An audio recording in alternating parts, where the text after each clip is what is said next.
د ځیرکې ټکنالوژۍ په اساس دا ځای انځورونه جوړ کړئ. ویډیو را سره تر پایه وګورئ.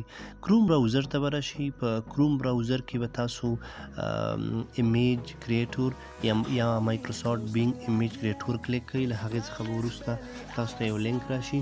په دغه لینک به کلیک وکړئ. له لینک څخه وروسته تاسو نه دې کې د مایکروسافټ آی ډي غواړي چې ډېر په اسانۍ سره جوړېږي چې زموږ له مخکې څخه جوړه ده. الریډي موږ آی ډي لرو. نو را به شو د انځور ایډیټ ته چې په څه ډول دغه انځور ایډیټ کیږي. دغه پاس ساحه کې تاسو نه غوښتي دي چې تاسو کوم ډول انځور غواړئ چې ایډیټ کړئ. دغلته به تاسو خپله آیډیا ولیکئ، هغه هم په انګلیس ژبه باندې.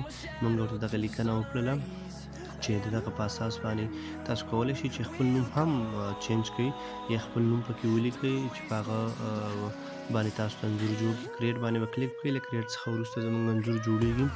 انځور په پروسس کې دی چې دا اپشن یې یعنې زموږ انځور جوړ نه شو، بعضې وخت کې ستونزه لري. بیا به کریټ ووهئ، انځور جوړېږي.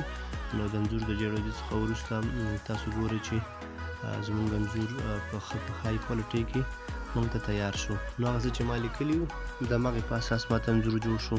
نو دا په های کوالټۍ کې ډاونلوډ کړئ. ستاسو په ذهن کې چې هر قسم آیډیا راځي تاسو ورکولی شئ او تاسو ته په هغه اساس انځور جوړوئ.